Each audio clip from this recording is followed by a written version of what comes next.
ਉਹ ਮੈਨੂੰ ਹੀ ਤੁੰਨਣਾ ਸਹੀ। ਹਾਂਜੀ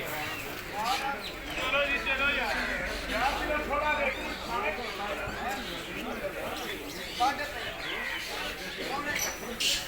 ਮੇਰਾ ਆ ਵੀਡੀਓ ਬਣਾ 3235 ਦਾ ਚੈੱਕ ਵੇ 3200 ਰੁਪਇਆ। ਓ ਯਾਰ ਨਾ ਬਣਾ 3300 ਰੁਪਇਆ ਕਿਹੜਾ ਚੈੱਕ 5 ਤਰੀਕ ਦਾ ਚੈੱਕ ਜੇ ਉਹ ਬੋਲੀ ਦੇਣ ਵਾਲੇ 5 ਤਰੀਕ ਦਾ ਚੈੱਕ ਜੇ 3200 ਰੁਪਇਆ ਮੀਆਂ ਸ਼ਵਈ ਕਰਾਈ ਸਾਹਿਬ 3300 ਰੁਪਇਆ 33.5 ਪੌਣੇ 34 3500 ਰੁਪਇਆ 1 2 ਮੇਰਾ ਦਿਲ ਵਿੱਚੋਂ ਪੌਣੇ 3600 ਪੂਰਾ 36 ਚੌਰੀ ਆਦਮ ਦੇ ਨਾ 3600 ਰੁਪਇਆ ਜੀ ਕਹਿੰਦਾ 2600 ਵਿੱਚ ਕਈ ਸਸਤੀ ਪਏ 3600 ਰੁਪਇਆ आदम साहब मैंने खिलाओ 2600 रुपया सवा 2600 रुपया जी सवा 2600 रुपया जी 2600 रुपया जी पौने 2700 रुपया जी पूरा 2700 रुपया जी 2700 रुपया पौने 2800 रुपया जी पूरा 2800 सवा 2800 साढ़े 2800 रुपया जी 3000 रुपया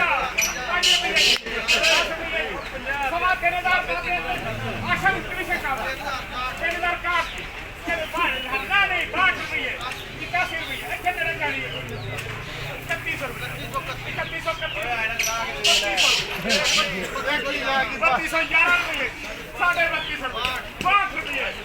3300 रुपये 3305 है कोई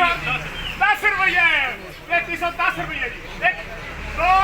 3 जी ਮਾਸ਼ਾਅੱਲਾ ਸੁਪਰ ਕਹਿਣਾ 3310 ਰੁਪਏ ਜੀ ਨਾ ਬਣਾ ਆਪਣੀਆਂ ਤਸਵੀਰਾਂ ਬਣਾਈਆਂ ਆਪਣੀ ਦੁਕਾਨ ਦੀ ਬਣਾਈ ਹੈ ਬਸ ਇਹਨੂੰ ਹੋਰ ਕੋਈ ਕੰਮ ਨਹੀਂ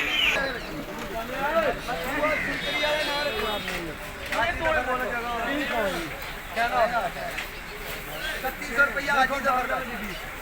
3100 रुपया 3200 रुपया जोड़े का 3200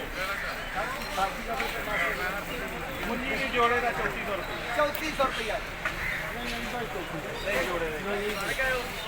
जोड़े का 3400 साइज का ये ना 34 जमाला जोड़ा का 3500 ये का 3500 जोड़े का 3500 साइज का पक्का जोड़े का 3500